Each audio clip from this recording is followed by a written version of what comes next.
VS novel world में आपका स्वागत है, जहां हर कहानी आपको नए सफ़र पर ले जाती है।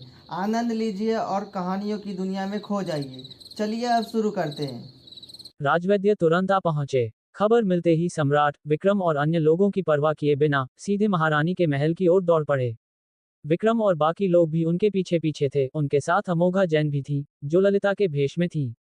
जैसे ही सबने प्रवेश किया, उन्होंने देखा कि राजवैद्य एक बिस्तर को घेरे खड़े थे। राजकुमार आर्यन चौथा राजकुमार खून से लिथपथ बिस्तर पर पड़े थे। उनका चेहरा कागज की तरह सफेद हो चुका था। सम्राट ने लपक कर बिस्तर पर पड़े आर्यन को देखा। उस बेरंग चेहरे को देखकर, जो उनकी प्रेमिका से इतना मिलता जुलता था, उनका दिल बैठ गया। उनकी प्रेमिका की मृत्यु का दृश्य अनायास ही उनकी आंखों के सामने कौंध गया और उनका हृदय विदीर्ण हो गया। चौथे राजकुमार को क्या हुआ है? तुम नीम हकीमों की टोली, तुम इनका इलाज क्यों नहीं कर रहे? अगर तुम इन्हें ठीक नहीं कर पाए, तो तुम सब इन्हीं के साथ दफन कर दिए जाओगे। सम्राट दहाड़े। उनका चेहरा कठोर था और आवाज में डर घुला हुआ था। सम्राट की दहाड़ सुनकर राजवैद्यों का समूह कांप उठा और दया की भीख मांगते हुए सिर झुकाकर जमीन पर गिर पड़ा। महारानी भी अपना पूर्व गौरव खो चुकी थीं और जार जार रो रही थीं। महाराज, आपको आर्यन को बचाना ही होगा। सम्राट ने भारी मन से सिर हिलाया। मैं आर्यन को कुछ नहीं होने दूंगा। विक्रम ने सिहरते हुए दिल से आर्यन की ओर देखा, फिर अनजाने में अमोघा जैन की ओर नजर डाली। अमोघा वहां ठंडी और बेपरवाह खड़ी थी, जैसे उन्हें अपनी उपस्थिति का कोई भान ही न हो। विक्रम का मन अशांत था। सम्राट ने राजवैद्यों को आर्यन की जांच करने का निर्देश दिया और फिर उन सेवकों को बुलाया जो उस दिन आर्यन के साथ थे, ताकि शाही बगीचे में हुई घटना के बारे में पूछताछ की जा सके। सेवक सम्राट के क्रोध से पहले ही डरे हुए थे और केवल कांपते हुए जमीन पर घुटने टेक सकते थे, जैसे डरे हुए बटेर हों। उन्होंने हकलाते हुए सम्राट को शाही बगीचे में हुई सारी घटना बता दी। ये सुनकर सम्राट का चेहरा तवे के तल जैसा काला पड़ गया। शाही बगीचे में पहुंचने के कुछ ही देर बाद आर्यन पर हमला किया गया और रक्षकों के एक समूह के सामने उसे एक अज्ञात जहर खिला दिया गया। ये सम्राट के चेहरे पर एक खुला तमाचा था। तुरंत महल को सील करने के लिए आदमी भेजो। चाहे कुछ भी हो, हमें उस हत्यारे को पकड़ना ही होगा। सम्राट ने दांत पीसते हुए कहा। सेवकों ने कांपते हुए उत्तर दिया। सम्राट को सेवकों से पता चला कि इस सब का ललिता अमोघा से कोई लेना देना नहीं था, इसलिए उन्होंने और कुछ नहीं कहा और बस एक तरफ बैठकर चिंतापूर्वक आर्यन को देखने लगे। लेकिन विक्रम की आंखों में सवाल थे। सारा दोष अमोघा जैन पर आ सकता था। कुछ लोगों को छोड़कर कोई नहीं जानता था कि उनके सामने खड़ी ललिता वास्तव में भेष बदली हुई अमोघा जैन है। विक्रम ने स्वाभाविक रूप से सेवकों की बातें सुन ली थीं। ऐसा लग रहा था कि इस मामले का अमोघा से कोई लेना देना नहीं है, लेकिन न जाने क्यों, विक्रम को लग रहा था कि आर्यन पर हुआ हमला किसी न किसी तरह अमोघा से जुड़ा है। ये बहुत बड़ा संयोग था। आर्यन पहले या बाद में मुसीबत में पड़ सकता था, लेकिन अमोघा और उसके अलग होने के कुछ ही देर बाद उस पर हमला हुआ। विक्रम थोड़ा घबराए बिना नहीं रह सका। वह ललिता के अनुरोध और युवराज विहान के अनुरोध के कारण अमोघा को महल में भेजने के लिए सहमत हुआ था, लेकिन वह वास्तव में नहीं चाहता था कि ये बातें सम्राट को पता चलें और इसका संबंध पशुनगर से जोड़ा जाए। गनीमत थी कि सम्राट ने सेवकों की बातों पर विश्वास कर लिया और कोई सवाल नहीं पूछा, जिससे विक्रम ने थोड़ी राहत की सांस ली। सम्राट की चिंतित नजरों और महारानी की आंसुओं से भरी आंखों के बीच, राजवैद्यों ने आखिरकार आर्यन का प्रारंभिक निदान किया, और इस निदान के परिणाम ने सम्राट और महारानी को बहुत आश्चर्यचकित कर दिया। महाराज, चौथे राजकुमार को उनका अपना ही रक्त खिलाया गया है। रक्त? सम्राट ने थोड़ा भयं से कुर्ही राजवैद्य की ओर देखते हुए, समझ नहीं पा रहे थे कि यह क्या है। राजवैद्य ने जमीन पर घुटने टेक दिए, मुश्किल से थूक निगला, और फिर कहा, यह एक ऐसा जहर है जो उपयोगकर्ता को अत्यधिक रक्तस्राव का कारण बन सकता है। यद्यपि विषाक्तता बहुत तेज नहीं है, लेकिन ये घावों को भरने से रोक सकता है। इस जहर का असर रक्त में होता है, जो घाव पर रक्त को जमने से रोकता है और उसे बाहर निकलने का कारण बनता है, जिससे घाव से रक्तस्राव मूल चोट से कहीं अधिक हो जाता है। तुम्हारा मतलब क्या है? महारानी को राजवैद्यों की बातों में कुछ अजीब लगा और उन्होंने तुरंत पूछा। राजवैद्य ने कहा, चौथे राजकुमार के गले का घाव गंभीर नहीं है, लेकिन रक्त विष के कारण घाव भर नहीं पा रहा है, और यह भारी रक्तस्राव जारी रहेगा, जिससे जल्द ही अत्यधिक रक्त की कमी हो जाएगी। महारानी ने सदमे में अपनी छाती पकड़ ली और सम्राट का चेहरा और अधिक गंभीर हो गया। क्या इस जहर को बेअसर करने का कोई उपाय नहीं है? सम्राट उस व्यक्ति के लिए नफरत से भर गया जिसने ये जहर दिया था। जो घाव उसने छोड़ा था वह गंभीर नहीं था, लेकिन वह गोली उस छोटे से घाव को जानलेवा बनाने के लिए काफी थी। राजवैद्य पहले ही ठंडे पसीने में भीग चुका था। माथे से टपकती पसीने की बूंदों को पोंछते हुए उसने कहा, महाराज, हमने उन्हें पहले ही कुछ रक्तवर्धक गोलियां दे दी हैं। हालांकि यह अस्थायी रूप से अत्यधिक रक्त हानि को कम कर सकता है, लेकिन रक्त के जहर को पूरी तरह से बेअसर करने का केवल एक ही तरीका है। रक्त विष नाम इसी बेअसर करने की विधि से आया है। जल्दी बोलो। सम्राट का मन हो रहा था कि हकलाते हुए राजवैद्य को लात मारकर खत्म कर दे। हमें अभी भी जहर से ग्रसित व्यक्ति के सगे संबंधी की आवश्यकता है जो अपने रक्त से उनके रक्त में मौजूद विषाक्त पदार्थों को पतला कर सके और फिर काम करने के लिए इसे अन्य औषधियों के साथ पूरक किया जा सके। राजवैद्य के बोलने के बाद उसने 3 बार माथा टेका। सगे संबंधी। सम्राट थोड़ा चौंक गए, फिर तुरंत पूछा, तो क्या भाइयों का खून चलेगा? राजवैद्य ने जल्दी से कहा, यदि भाई या बहन के रक्त का उपयोग करना है तो यह उस भाई का होना चाहिए जो एक ही माता और पिता से जन्मा हो और दाता पुरुष होना चाहिए। राजवैद्य के शब्दों ने सम्राट को पूर्ण सन्नाटे में डाल दिया, जबकि उनके बगल में खड़ी महारानी के चेहरे का रंग पूरी तरह उड़ गया। उनकी भयभीत नजरों में आर्यन के लिए चिंता के अलावा एक ऐसा डर भी था जिसे कोई और महसूस नहीं कर सकता था। राजवैद्य जमीन पर और भी जोर से कांपने लगा। हर कोई जानता था कि चौथा राजकुमार आर्यन एक मृत उपपत्नी से पैदा हुआ था। उस महिला और सम्राट का केवल आर्यन ही बेटा था, उनके कोई भाई नहीं थे। अब आर्यन को बचाने वाला केवल सम्राट ही है। सम्राट ने अपनी मुट्ठियां भींच लीं। आर्यन उनका सबसे प्यारा बेटा था। हालांकि वह अपनी सुरक्षा को लेकर बहुत चिंतित रहते थे, लेकिन वह इसके कारण आर्यन का जीवन नहीं खोना चाहते थे। एक पल की चुप्पी के बाद सम्राट ने पूछा, तुम्हें कितना खून चाहिए? राजवैद्य ने कहा, 3 कटोरे खून की आवश्यकता है और इसे निकालते ही तुरंत चौथे राजकुमार के शरीर में डालना होगा। अगर थोड़ी भी देरी हुई तो ये बेअसर हो जाएगा। 3 कटोरे खून शरीर पर बड़ा प्रभाव डालने के लिए पर्याप्त था। सम्राट ने थोड़ा भवें सिकुड़ी और बोलने ही वाले थे कि पीला पड़ी महारानी अचानक उनके सामने घुटनों पर गिर पड़ी। महाराज जानते हैं कि आप आर्यन से कितना प्यार करते हैं, लेकिन देवपुत्र होने के नाते महाराज अपना ही रक्त निकालकर अपने शरीर को कैसे नुकसान पहुंचा सकते हैं? इसके अलावा रक्त की मात्रा इतनी अधिक है, यदि वास्तव में ऐसा किया गया तो महाराज के शरीर को बहुत नुकसान होगा। महाराज, मैं आपसे विनती करती हूँ कि ऐसा कुछ न करें जिससे आपको नुकसान पहुंचे, महारानी ने रोते हुए कहा। सम्राट की भवें और गहरी हो गईं। महारानी, तुम किसी भी अन्य व्यक्ति से बेहतर जानती हो कि मुझे आर्यन की कितनी परवाह है। इतने सालों से आर्यन तुम्हारी देखरेख में पला बड़ा है और मैं देख सकता हूँ कि तुम उससे बहुत प्यार करती हो। लेकिन बात यहाँ तक पहुँच गई है। तुमने सुना कि राजवैद्य ने क्या कहा? अगर मैं खून नहीं दूंगा तो आर्यन निश्चित रूप से मर जाएगा। महारानी की आंखों में आंसू थे, लेकिन वह अभी भी जिद्दी होकर जमीन पर घुटने टेके रही। उसे आश्चर्य नहीं था कि सम्राट आर्यन को बचाने के लिए तैयार थे, लेकिन वह उन्हें ऐसा करने नहीं दे सकती थी। यदि आर्यन वास्तव में सम्राट का सगा बेटा होता तो महारानी स्वाभाविक रूप से सम्राट द्वारा आर्यन को इतनी आसानी से बचाने पर खुश होती। लेकिन वास्तव में उससे बेहतर कोई नहीं जानता था कि आर्यन का असली पिता कौन था। यदि सम्राट खून निकालते और आर्यन को चढ़ाते और आर्यन का जहर बेअसर नहीं होता तो सम्राट को कुछ संदेह हो सकता था। सम्राट के शक्की स्वभाव को देखते हुए आर्यन की असली पहचान बहुत जल्द सम्राट के सामने आ जाती। वे न केवल आर्यन को बचाने में असफल होंगे, बल्कि वे उन सबको भी मार डालेंगे। ऐसी परिस्थितियों में भले ही महारानी आर्यन को बचाने के लिए सख्त थी, उनके पास सम्राट को रोकने के अलावा कोई विकल्प नहीं था और उन्हें खून लेने की बिल्कुल भी अनुमति नहीं दी जा सकती थी। महाराज, आप आर्यन को सबसे अच्छे से जानते हैं। वह बचपन से ही आज्ञाकारी रहा है। यदि उसे पता चला कि आपने उसे बचाने के लिए खुद को घायल किया है तो शायद वह खुद को कभी माफ नहीं कर पाएगा। कृपया पुनर्विचार करें, महाराज। मैंने पहले इस रक्त विष के बारे में सुना है। इसे ठीक करने का एक से अधिक तरीका है। क्यों न हम अभी के लिए राजवैद्यों को आर्यन की स्थिति स्थिर करने दें और फिर मैं राजधानी के प्रसिद्ध वैद्यों को समाधान पर चर्चा करने के लिए बुलाऊंगी। शायद कोई बेहतर तरीका हो। महारानी ने घबराहट में सम्राट की ओर देखा, उनका दिल हलक में आ गया था। सम्राट ने भवें सिकोड़ी। निकाले जाने वाले रक्त की मात्रा वास्तव में उन पर भारी पड़ रही थी। महारानी की बातों ने उन्हें एक पल के लिए संकोच में डाल दिया। जैसे ही वह हिचकिचाए, बिस्तर पर लेटे आर्यन को अंततः कुछ होश आया और उसने बुदबुदाया। महारानी ने तुरंत मुड़कर देखा और आर्यन को धीरे धीरे अपनी आंखें खोलते हुए पाया। उन्होंने तुरंत अपना लहंगा उठाया और आर्यन के बिस्तर की ओर दौड़ी। रोते हुए बोली, मेरे बेचारे आर्यन, इस दुनिया में कोई इतना शातिर कैसे हो सकता है कि तुम्हें रक्त विष दे दे? केवल तुम्हारे पिता ही अपना रक्त देकर तुम्हारी जान बचा सकते हैं। अब तुम्हारे पिता तुम्हारे लिए रक्तदान करने जा रहे हैं और इसमें 3 कटोरे लगेंगे। मेरा बेचारा बच्चा। महारानी धीरे धीरे सिसक रही थी, आर्यन को सब कुछ समझाते हुए।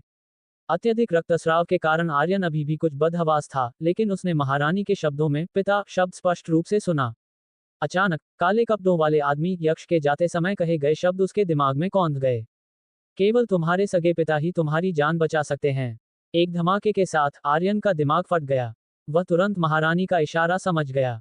पूरे शरीर में दर्द को नजरअंदाज करते हुए वह राजवैद्यों की मदद से उठ बैठा और पीले चेहरे के साथ सम्राट की ओर देखा। पिताजी, पिताजी, आप ऐसा बिल्कुल नहीं करेंगे।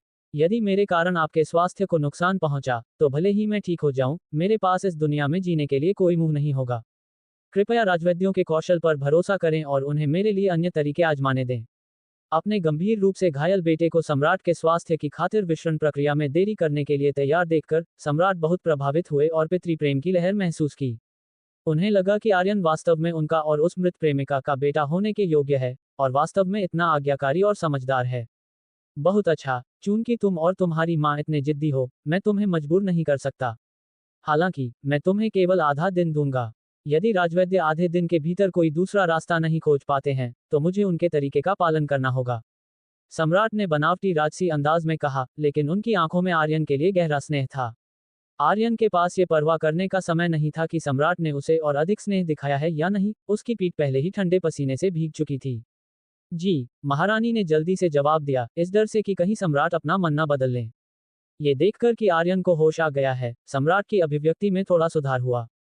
आर्यन के आराम और राजवैद्य के उपचार में खलल न डालने के लिए सम्राट विक्रम और अन्य लोगों के साथ महारानी के महल से बाहर चले गए। बाहर आने के बाद सम्राट ने कहा, जब तक हत्यारा पकड़ा नहीं जाता, महल पूरी तरह से सील रहेगा। कृपया कुछ समय के लिए महल में ही रहें जब तक कि वह व्यक्ति पकड़ा नहीं जाता। विक्रम ने बिना कुछ कहे सिर हिलाया। सम्राट को भी विक्रम और अन्य लोगों से बात करने में कोई दिलचस्पी नहीं थी और उन्होंने एक सेवक को उन्हें आराम करने के लिए ले जाने की व्यवस्था की। सेवक पूरे रास्ते उनके पीछे पीछे चला। हालांकि विक्रम के मन में कई सवाल थे, लेकिन वह कुछ बोलने की हिम्मत नहीं कर सका। हालांकि, उसकी नजरें अमोघा जैन पर टिकी थीं। जब तक उन्हें आराम करने के लिए एक महल में नहीं ले जाया गया, तब तक सेवक पीछे नहीं हटा। तभी विक्रम अपने संदेह और चिंता को दबाकर अमोघा के पास जाने में सफल हुआ। छोटी मालकिन, हालांकि मैंने आपकी बात मानकर आपको महल में लाने का वादा किया था, लेकिन मैंने राजकुमार की हत्या में आपकी मदद करने के लिए सहमति नहीं दी थी। यदि आप अपनी मर्जी से काम करती हैं और सम्राट को पता चलता है, तो ये पशु नगर को फंसा देगा। क्या आप ये जानती हैं? अमोघा ने शांति से विक्रम की ओर देखा, जिसका गुस्सा पहले से ही उसकी अपेक्षाओं के भीतर था। क्या विक्रम जी को लगता है कि आर्यन की चोटें मैंने पहुंचाई हैं? विक्रम बोला, तुम्हारे सिवा और कौन हो सकता है? अमोघा अभी अभी आर्यन के साथ बाहर गई थी जब आर्यन मुसीबत में पड़ गया। क्या ये बहुत बड़ा संयोग नहीं है? अमोघा ने कहा, विक्रम जी का मानना है कि अगर मुझमें इस महल में प्रवेश करने, कई रक्षकों के सामने चौथे राजकुमार को घायल करने और उसे जहर खिलाने की क्षमता होती, तो क्या मुझे महल में लाने के लिए आपकी आवश्यकता होती? अमोघा के शब्दों ने विक्रम को थोड़ा चौंका दिया। आर्यन पर हमला बहुत ही संयोगपूर्ण था, जिससे विक्रम को तुरंत अमोघा का ख्याल आया। हालांकि, सेवकों के अनुसार, जिस व्यक्ति ने आर्यन पर हमला किया वह अत्यंत कुशल था। वह न केवल महल के रक्षकों की भारी गश्त से बचने में सक्षम था, बल्कि वह इतने सारे रक्षकों के सामने एक राजकुमार को बंधक बनाने में भी सक्षम था। यहाँ तक कि विक्रम को भी लगा कि वह ऐसा काम नहीं कर सकता। तो यह वास्तव में तुम नहीं थी? विक्रम ने अमोघा की ओर संकोच से देखा। अमोघा ने थोड़ा कंधे उचकाए। ये है या नहीं, ये तय करना विक्रम जी का काम है। अमोघा जितनी बेबाकी से बात करती, विक्रम को उतना ही लगता कि वह छोटी सोच वाला और शर्मिंदा हो रहा है। उसने जल्दी से अमोघा से माफी मांगी, लेकिन अमोघा ने बुरा नहीं माना और विक्रम के लिए मुश्किलें खड़ी नहीं की। विक्रम, जो अमोघा के कुछ शब्दों से आसानी से मूर्ख बन गया था, ने बिल्कुल ध्यान नहीं दिया कि अमोघा ने उसके सवालों का सीधा जवाब नहीं दिया था। उसने उसे जो भी प्रश्न दिए, उनमें कोई स्वीकृति या खंडन नहीं था। मुझे कभी उम्मीद नहीं थी कि महल में प्रवेश करने पर ऐसी घटना का सामना करना पड़ेगा। हालांकि रक्त का जहर दुर्लभ नहीं है, लेकिन बहुत कम लोग जानते हैं कि इसे कैसे बनाया जाता है। मैंने कभी नहीं सोचा था कि मैं अपने जीवन काल में रक्त देखूंगा। Rajesh Kaushik Fang Yuyang note, mapping adjusted contextually, न्याह भरी। अमोघा जैन पहले ही एक तरफ बैठ चुकी थी और उसकी थोड़ी झुकी हुई आंखों में एक तेज ठंडी रोशनी पहले ही उठ चुकी थी। असली खेल तो अभी शुरू हुआ है। महारानी के महल में सम्राट के जाने के कुछ ही देर बाद महारानी ने अपनी घबराहट को दबा लिया था।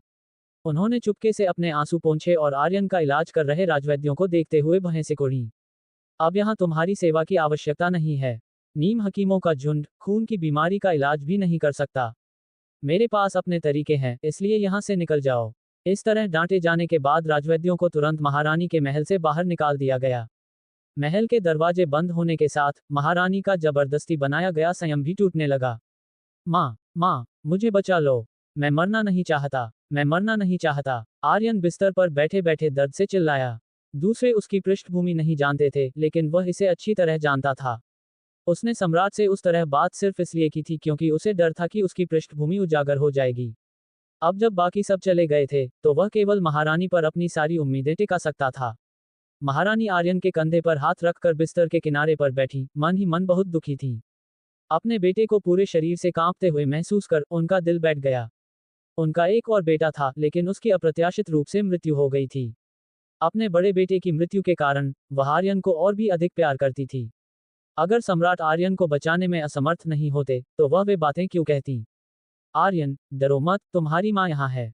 तुम्हें बस अपने पिता के खून की जरूरत है ना? सम्राट तुम्हें नहीं बचा सकते, लेकिन यह मत भूलो, तुम्हारे पिता बचा सकते हैं। महारानी ने कहा। आर्यन थोड़ा चौंक गया। उसके पिता, उसके सगे पिता, क्या वे वर्तमान प्रधानमंत्री नहीं थे? लेकिन पिताजी महल में कैसे आ सकते हैं? आर्यन ने पूछा। महारानी ने उपहास किया, मेरे पास स्वाभाविक रूप से बहुत सारे तरीके हैं। आर्यन, चिंता मत करो, मेरी तरफ का राजवैद्य भी इस जहर को ठीक कर सकता है। चूंकि वह तुम्हारी स्थिति के बारे में जानता है, इसलिए उसके लिए तुम्हारे जहर का इलाज करना सबसे सुरक्षित है। जहां तक तुम्हारे पिता की बात है, मैंने पहले ही किसी को चुपके से उन्हें आमंत्रित करने के लिए भेज दिया है। मुझे विश्वास है कि उन्हें जल्द ही खबर मिल जाएगी। आर्यन, चिंता मत करो, तुम्हारी माँ निश्चित रूप से तुम्हें कुछ नहीं होने देगी। जैसे ही महारानी ने बात की, उन्होंने आर्यन को शांत करने के लिए हाथ उठाया और उसके कंधे को थपथपाया। महारानी की बातें सुनने के बाद आर्यन ने थोड़ी राहत की सांस ली, लेकिन उसे अचानक याद आया कि काले कपड़ों वाले आदमी ने जाते समय क्या कहा था, और उसका दिल फिर से बेचैन हो गया। माँ, जिस आदमी ने मुझे चोट पहुंचाई, उसने जाने से पहले मुझसे कहा था कि केवल मेरे सगे पिता ही मुझे बचा सकते हैं। क्या ऐसा हो सकता है कि कोई और भी मेरी असली पहचान के बारे में जानता हो? महारानी थोड़ी अचंभित थी। प्रधानमंत्री के साथ उनके संबंध बेहद गुप्त थे, और उनके विश्वासपात्रों को छोड़कर कोई भी इसके बारे में नहीं जानता था। इसके अलावा वे दोनों अक्सर नहीं मिलते थे, खासकर आर्यन के जन्म के बाद। प्रधानमंत्री ने भीतरी महल में उनसे ज्यादा मुलाकात नहीं की थी। वह इन सभी वर्षों में बहुत सावधान रही थी, सम्राट द्वारा खोजे जाने के डर से। उन्होंने सोचा कि किसी को भी उनके इतना सावधान रहने के बारे में नहीं पता होना चाहिए। ज्यादा मत सोचो, अगर उस व्यक्ति को वास्तव में तुम्हारी पृष्ठभूमि पता होती, तो वह केवल सम्राट को बताकर तुम्हें आसानी से बर्बाद कर सकता था। लेकिन उसने तुम्हें चोट पहुंचाने के लिए इतनी मुसीबत उठाई। उसका उद्देश्य सम्राट के स्वास्थ्य को नुकसान पहुंचाना है, और कुछ नहीं।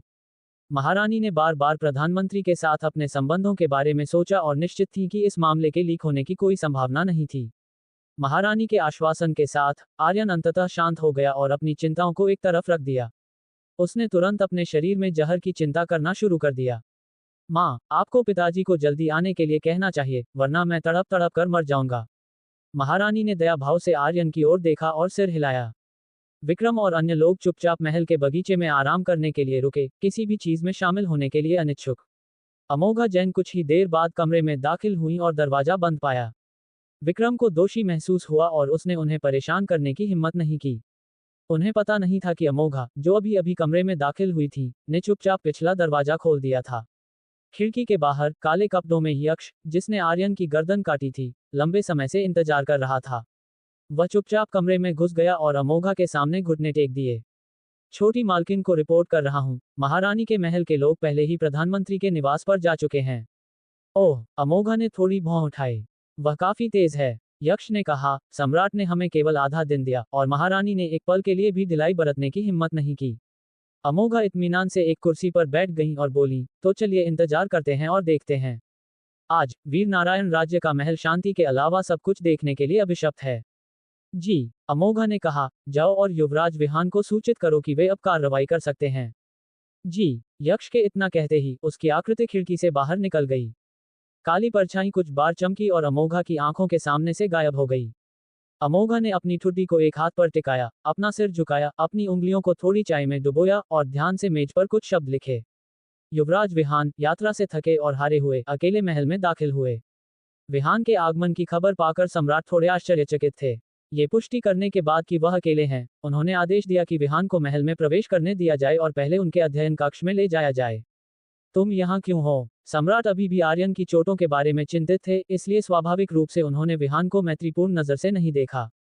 विहान ने सम्राट के सामने एक घुटने पर बैठकर प्रणाम किया और दोनों हाथों से एक ब्रोकेट बॉक्स भेंट किया। मुझे ये सुनकर बहुत दुख हुआ कि मेरे चौथे भाई की हत्या करने की कोशिश की गई है। मेरे चौथे भाई और मुझे राजमाता ने बचपन से एक साथ पाला है और हमारा बंधन स्वाभाविक रूप से दूसरों से अलग है। ये जानकर कि मेरा चौथा भाई वर्तमान में रक्त की कमी से पीड़ित है, काश मैं उसकी जगह ले सकता। अभी मैं केवल अपने निवास से रक्त संजीवनी ब्लड मशरूम ला सकता हूं और इसे महल में भेज सकता हूं। ये रक्त संजीवनी रक्त की पूर्ति में अत्यंत प्रभावी है और मेरे चौथे भाई के लिए अभी लेने के लिए बिल्कुल सही है। सम्राट थोड़ा चौंक गए, क्योंकि वह चाहते थे कि आर्यन विहान की जगह युवराज बने, इसलिए उन्होंने हमेशा विहान को आर्यन का दुश्मन माना। हालांकि वह भूल गए कि दोनों बेटों के बीच बहुत अच्छे संबंध थे। हालांकि विहान महारानी का सगा बेटा था, लेकिन महारानी ने विहान के प्रति कोई पक्षपात नहीं दिखाया। इसके विपरीत उन्होंने आर्यन की बेहतर देखभाल की, जिससे विहान भी आर्यन पर जान छिड़कता था। विहान कभी भी वह चीज नहीं लेगा जो आर्यन को पसंद थी। ये सोचकर सम्राट के मन में विहान के दवा देने के लिए महल में जल्दबाजी करने के बारे में कोई और विचार नहीं आया और वे काफी प्रसन्न भी हुए। आर्यन के लिए विहान के गहरे स्नेह को देखते हुए भले ही भविष्य में युवराज का पद आर्यन को दे दिया जाए, विहान कोई नाराजगी नहीं रखेगा। और चूंकि आर्यन और विहान इतने करीब हैं, भले ही आर्यन भविष्य में वीर नारायण का सम्राट बन जाए, उसे विहान की अच्छी देखभाल करनी चाहिए। सम्राट ने अपने दिमाग में भाईचारे के स्नेह की एक तस्वीर बनाई और विहान को देखते समय उनकी अभिव्यक्ति काफी नर्म हो गई। मुझे बहुत खुशी है कि तुम ऐसा सोचते हो। तुम्हारा चौथा भाई अभी बहुत पीड़ित है और यह भाग्य की बात है कि तुम अभी भी उसकी परवाह करते हो। अगर मुझे सही याद है तो यह रक्त संजीवनी वही थी जिसे खोजने के लिए तुमने राजमाता के लिए बहुत मेहनत की थी, है ना? सम्राट ने मुस्कुराते हुए कहा। विहान ने सिर हिलाया, बस राजमाता नहीं चाहती थी कि मैं इतनी परेशानी और संसाधनों की बर्बादी से गुजरूं, इसलिए उन्होंने इसे स्वीकार नहीं किया। सम्राट ने सिर हिलाया। बहुत अच्छा, क्योंकि यह चीज तुम्हारे निवास में है, शायद यही वह चीज है जिसकी तुम्हें अब आर्यन की मदद करने के लिए उपयोग करने की आवश्यकता है। तुम भाइयों को इस तरह देखकर मुझे बहुत राहत मिली है। विहान सम्मानजनक दिखाई दे रहा था, लेकिन अंदर ही अंदर वह मुस्कुरा रहा था। उसने इसे अपने चेहरे पर नहीं दिखाया, अभी भी अपने विचारों में मग्न था। मुझे आश्चर्य है कि मेरा चौथा भाई कैसा है।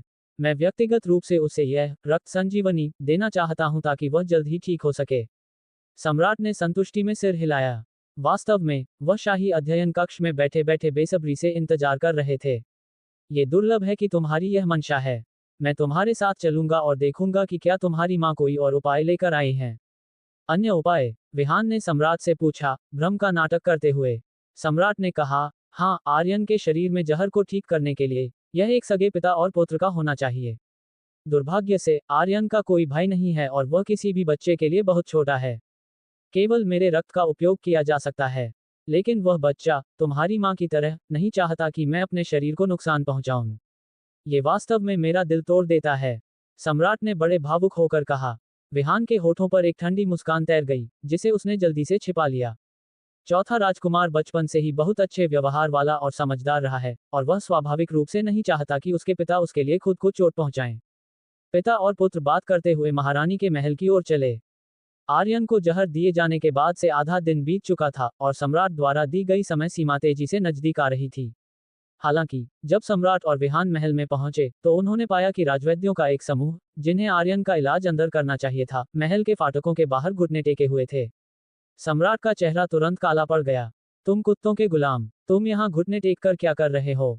जाओ और तुरंत चौथे राजकुमार का इलाज करो। राजवैद्य आधे दिन से घुटने टेके हुए थे जब तक कि उनके पैर कमजोर नहीं हो गए।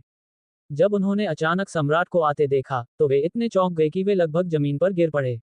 महाराज, महारानी ने चौथे राजकुमार के रक्त विष को ठीक करने का एक तरीका खोज लिया है और अंदर उनका इलाज कर रही हैं। यही कारण है कि हमें बाहर घुटने टेकने और इंतजार करने के लिए कहा गया था, एक राजवैद्य ने कांपते हुए कहा। सम्राट की क्रोधित अभिव्यक्ति एक पल में आश्चर्य में बदल गई, जिसके बाद उनकी आंखों में खुशी का एक संकेत मिला। क्या जो तुम कह रहे हो वह सच है? क्या महारानी ने वास्तव में रक्त विष को तोड़ने का तरीका खोज लिया है? महाराज, हम आपको धोखा देने की हिम्मत नहीं कर सकते। राजवैद्यों का एक समूह घुटने टेककर जमीन पर रेंगने लगा। विहान ने महारानी के महल के चारों ओर देखा और पाया कि कोई भी सेवक या दासी इसकी रखवाली नहीं कर रही थी। उसकी आंखों में अचानक एक मुस्कान चमक उठी। फिर उसने सम्राट से कहा, जो खुशी से झूम रहे थे, चौथा राजकुमार वास्तव में एक भाग्यशाली व्यक्ति है। चौथे राजकुमार के लिए पिताजी के प्रेम के लिए स्वर्ग आभारी होना चाहिए। यही कारण है कि माँ इतनी जल्दी समाधान प्राप्त करने में सक्षम थी। सम्राट बहुत खुश थे, ये जानते हुए कि उनके प्यारे बेटे को अपना खून निकालने के लिए अपनी कलाई काटे बिना बचाया जा सकता है, और वे स्वाभाविक रूप से प्रसन्न थे। जल्दी मेरे साथ आओ और देखो कि क्या आर्यन बेहतर महसूस कर रहा है। सम्राट ने थोड़ी जल्दबाजी दिखाई और विहान तुरंत उनके पीछे हो लिया। सम्राट अपने प्यारे बेटे को देखने के लिए उत्सुक, अपने पीछे चल रहे दूसरे बेटे की आंखों में जमी बर्फ को नोटिस करने में असफल रहे। सम्राट बेसब्री से महारानी के महल के दरवाजे की ओर चले और इसे खोलने ही वाले थे कि अंदर से महारानी की आवाज गूंज उठी। आर्यन को आज बचा लिया गया, तुम्हारे समय पर आने के लिए धन्यवाद, वरना मुझे वास्तव में नहीं पता होता कि क्या करना है। महारानी की आवाज सुनकर सम्राट मुस्कुराए। कोई आश्चर्य नहीं कि महारानी ने कहा था कि वह अन्य तरीके जानती हैं, शायद महल में मौजूद व्यक्ति वह दैवीय चिकित्सक था जिसे उन्होंने आमंत्रित किया था। जैसे ही सम्राट दरवाजा धक्का देकर खोलने वाले थे, एक और आवाज ने उनके चेहरे पर मुस्कान को तुरंत जमा दिया। मैं महारानी द्वारा भेजे गए तत्काल संदेश की उपेक्षा करने की हिम्मत कैसे कर सकता था।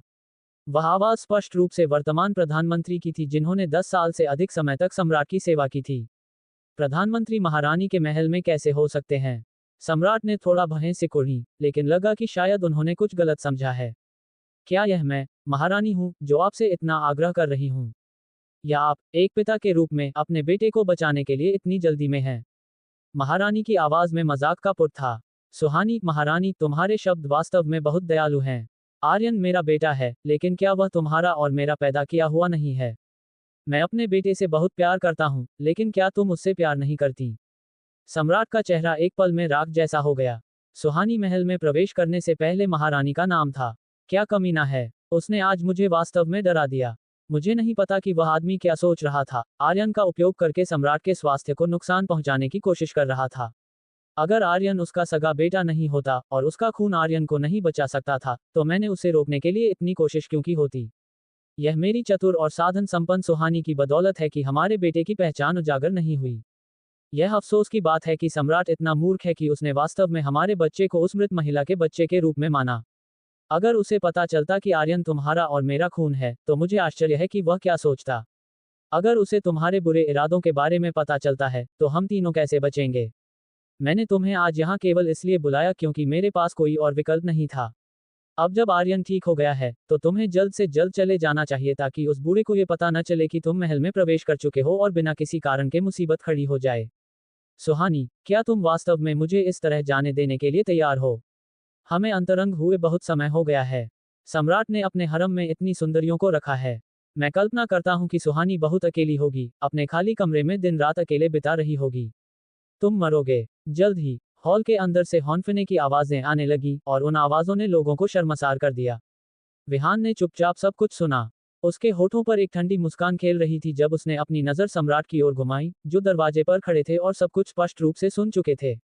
इस समय सम्राट का चेहरा नीले से बैंगनी हो गया था और उनकी भींची हुई मुट्ठियों पर उभरी नसें उनके रोष को प्रकट कर रही थीं। महारानी, जिनका उन्होंने कई वर्षों तक सम्मान किया था, का उनके मंत्रियों में से एक के साथ चक्कर था और उन्होंने एक नाजायज बच्चे को भी जन्म दिया था। लेकिन उन्होंने उस हरामी बच्चे को अपना माना और कई सालों तक उसे प्यार किया। विहान ने एक ठंडी हंसी दबा ली। पिताजी, आज आप कैसा महसूस कर रहे हैं? क्या आप अभी भी अपने चौथे भाई के ठीक होने से खुश हैं? गुस्से में आकर सम्राट ने अचानक महल के दरवाजे पर लात मारी। कसकर बंद महल के दरवाजे अचानक खुल गए। हालांकि दो लोग जो मुख्य हॉल में एक दूसरे को कसकर गले लगाए हुए थे और जिनके कपड़े अस्त व्यस्त थे, अचानक सूरज की रोशनी के सामने आ गए। महल के दरवाजे खुल गए और महारानी के मुंह से एक चौंकाने वाली चीख निकल गई। जब उन्हें होश आया और उन्होंने देखा कि महल में किसने घुसपैठ की है, तो वह तुरंत जम गईं, जैसे कि उनका खून जम गया हो। तुम कुलटा, तुम दुष्ट! सम्राट गुस्से से कांप रहे थे, महारानी और प्रधानमंत्री की ओर इशारा करते हुए जो एक साथ लिपटे हुए थे। उन दोनों को अपनी आंखों से रंगरलियां मनाते देख उनकी छाती फटने को हो रही थी और वह इतने गुस्से में थे कि लगभग कुछ बोल पड़े। महाराज, महाराज! महारानी और प्रधानमंत्री अचानक होश में आए और उनके शरीर में असीम भय फैल गया। वे तुरंत एक दूसरे से अलग हो गए, अपने अस्त व्यस्त कपड़ों की परवाह किए बिना और कांपते हुए सम्राट के सामने घुटने टेक दिए। महाराज, महाराज, मैं निर्दोष हूँ। पिछली अग्निपरीक्षा से महारानी के चेहरे पर आई लाली तुरंत गायब हो गई, जिससे वह मौत की तरह पीली और बेहद डरावनी लग रही थी। प्रधानमंत्री एक तरफ घुटने टेककर अपना सिर जमीन पर पटक रहे थे, कांप रहे थे और हिलने की हिम्मत नहीं कर रहे थे। उन्होंने कभी सपने में भी नहीं सोचा था कि सम्राट इस समय यहाँ दिखाई देंगे और उनके चक्कर को देख लेंगे। तुम बेकार हरामियों, तुम दो दुष्ट बदमाश! मैं तुम्हें मार डालूंगा, तुम्हें मार डालूंगा! सम्राट का चेहरा गुस्से से बैंगनी हो गया और उनकी आंखें खून से लाल हो गईं। महाराज, मुझे बख्श दो। महाराज, मुझे बख्श दो। प्रधानमंत्री कांपते हुए चिल्लाए। महारानी पहले ही आंसुओं में थीं। उन्होंने स्पष्ट रूप से अपने भरोसेमंद विश्वासपात्रों को महल के बाहर पहरा देने और किसी भी स्थिति की रिपोर्ट करने का निर्देश दिया था, लेकिन उन्होंने सम्राट के आने तक कोई आवाज नहीं सुनी। महारानी को पता नहीं था कि उनके भरोसेमंद विश्वासपात्रों को पहले ही भीतरी आंगन में यक्ष द्वारा बांधकर बेहोश कर दिया गया था, और कोई भी उन्हें याद दिलाने वाला नहीं था कि सम्राट आ गए हैं। सम्राट को इतना गुस्सा देखकर कि उन्हें खून की उल्टी होने वाली थी, विहान जानता था कि असली शो अभी शुरू हुआ है। महारानी और प्रधानमंत्री इस बार वास्तव में खत्म हो गए थे। अगर सम्राट ने उन्हें इस हालत में देखा तो वे निश्चित रूप से मर जाएंगे। पिताजी, पिताजी, कृपया गुस्सा न करें। विहान चिंता का नाटक करते हुए उन्हें सांत्वना देने के लिए आगे बढ़ा। सम्राट ने गुस्से में उसे दूर फेंक दिया। विहान अचानक सम्राट के सामने घुटने टेक गया, गिड़गिड़ाते हुए बोला, पिताजी, भले ही मां गलत हो, मेरे चौथे भाई ने अभी अभी। एक करारा तमाचा। सम्राट ने गुस्से में विहान के चेहरे पर थप्पड़ मारा। उस हरामी बच्चे का जिक्र मुझसे मत करो। आर्यन, जो अभी अभी डिटॉक्सिफाई होने के बाद कोमा से उबरा था, सम्राट के शाप से चौंक गया। वह आश्चर्य में उठा और पाया कि महारानी और प्रधानमंत्री हॉल में घुटने टेके हुए थे। उसे लगा जैसे उस पर बिजली गिर गई हो। पिताजी, पिताजी, आर्यन कांपते हुए क्रोधित सम्राट को देख रहा था। मुझे चक्कर आने जैसा महसूस हुआ। तुम कमीने, तुम्हें मुझे पिता कहने की अनुमति किसने दी? सम्राट ने दिल के दर्द और घृणा के साथ आर्यन की ओर देखा। ये सोचकर कि उनका कई सालों का प्यारा बेटा वास्तव में किसी और का बेटा है, उन्हें मतली महसूस हुई। आर्यन सिहर उठा और धड़ाम से घुटनों के बल गिर पड़ा, उसका दिल डर से भर गया। उसे नहीं पता था कि क्या हुआ था, लेकिन महारानी और प्रधानमंत्री को अस्त व्यस्त कपड़ों में जमीन पर घुटने टेके हुए देखकर और सम्राट के उग्र भाव को देखकर, वह जानता था कि जब वह बेहोश था, तो महारानी और प्रधानमंत्री ने शायद कुछ शर्मनाक किया था और सम्राट ने उन्हें पकड़ लिया था। उस समय आर्यन को लगा जैसे वह किसी बर्फ के तहखाने में गिर गया हो। अत्यधिक भय में उसे अचानक कुछ सूझा। पिताजी, पिताजी, आपको क्या हुआ है? पिताजी, क्या आप अपने बेटे को अब और नहीं चाहते? आर्यन ने अचानक अपना सिर उठाया और चिल्लाया, तुम कमीने, तुम मेरे बेटे बिल्कुल नहीं हो। तुम मुझे पिता कहने के लायक नहीं हो। सम्राट दहाड़े, तुम महारानी और इस कामुक आदमी से पैदा हुए नाजायज बच्चे हो। आर्यन का दिल बैठ गया, लेकिन उसने खुद को शांत करने के लिए मजबूर किया और कड़वे चेहरे के साथ कहा, पिताजी, मैं आपका बेटा कैसे नहीं हो सकता? क्या आप मेरा चेहरा नहीं पहचानते? पिताजी, क्या आप वास्तव में मेरी मां रानी चित्रा की शक्ल भूल गए हैं? वह अभी भी संघर्ष कर सकता है। उसके पास अभी भी पैंतरेबाजी की गुंजाइश है। उसका चेहरा उसकी जान बचा सकता है। जब सम्राट ने आर्यन का चेहरा देखा, जो उनकी प्रेमिका से काफी मिलता जुलता था, तो वे थोड़े चौंक गए। वास्तव में आर्यन का चेहरा उनकी याद में उनकी प्रेमिका के समान था, लेकिन इसमें महारानी या प्रधानमंत्री से कोई समानता नहीं थी। महारानी जानती थी कि उनके पास जाने के लिए कोई जगह नहीं है, लेकिन आर्यन के शब्दों ने उन्हें उम्मीद की एक किरण दी। वह खुद को बचाने में सक्षम नहीं हो सकती हैं, लेकिन उनके बेटे के पास अभी भी जीने का मौका हो सकता है। महाराज, महाराज, मैं एक पल के लिए भ्रमित हो गई थी। मैंने ऐसा शर्मनाक काम किया, लेकिन आर्यन, आर्यन वास्तव में रानी चित्रा और आपका बेटा है। भले ही आप मुझसे नफरत करते हैं, क्या आपको रानी चित्रा की शक्ल याद नहीं है? आर्यन का चेहरा किसी भी तरह से मुझसे कैसे मिल सकता है? महारानी चिल्लाईं। सम्राट ने आर्यन के चेहरे को एकटक देखते हुए गहरी भवें सिकोड़ी। मैंने अभी अभी प्रधानमंत्री के साथ तुम्हारी सारी बातें सुनी, सम्राट ने महारानी से ठंडे स्वर में कहा। महारानी गुप्त रूप से चौंक गईं, लेकिन उन्होंने इसे स्वीकार करने से इनकार कर दिया। उन्होंने जल्दी से माथा टेका और कहा, यह सब मेरा लालच था। मैं चाहती थी कि प्रधानमंत्री आर्यन को सिंहासन पर चढ़ने में मदद करें, इसलिए मैंने उन्हें इस तरह धोखा दिया। आर्यन उनके साथ मेरा बच्चा नहीं है। वह रानी चित्रा और महाराज का बेटा है। यदि महाराज मुझ पर विश्वास नहीं करते हैं, तो आप आर्यन के चेहरे को करीब से देख सकते हैं। वह और प्रधानमंत्री पहले ही यहाँ नष्ट हो चुके हैं, लेकिन अगर सम्राट को पता चलता है कि वह केवल प्रधानमंत्री को धोखा दे रही थी, तो आर्यन के पास अभी भी बचने का मौका हो सकता है। बेशक, सम्राट के चेहरे पर झिझक का एक संकेत दिखाई दिया। आर्यन के चेहरे को देखकर, जो उनकी प्रेमिका की तरह दिखता था, वे यह मानने को तैयार नहीं थे कि आर्यन उनका सगा बेटा नहीं है। आखिरकार, उन्होंने इतने सालों से उस पर जान छिड़की थी। पिताजी, पिताजी, आपका बेटा वास्तव में आपका बच्चा है। पिताजी, मेरे चेहरे को देखो। सम्राट ने गहरी सांस ली। चूंकि तुम प्रधानमंत्री के बेटे नहीं हो, तो प्रधानमंत्री तुम्हारी जान बचाने में सक्षम क्यों थे? आर्यन तुरंत दंग रह गया, उसके अपने खून में जहर एक बड़ी खामी थी। ये देखकर कि चीजें ठीक नहीं चल रही थीं, महारानी ने तुरंत कहा, प्रधानमंत्री ने आर्यन को खून नहीं दिया। मैंने आर्यन के शरीर में जहर को बेअसर करने के लिए अन्य तरीकों का इस्तेमाल किया है। मैंने केवल प्रधानमंत्री को यहाँ आने के लिए कहा था, इस उम्मीद में कि वह विश्वास करेंगे कि आर्यन उनका बेटा है और वह आर्यन की अधिक सहायता करने में सक्षम होंगे।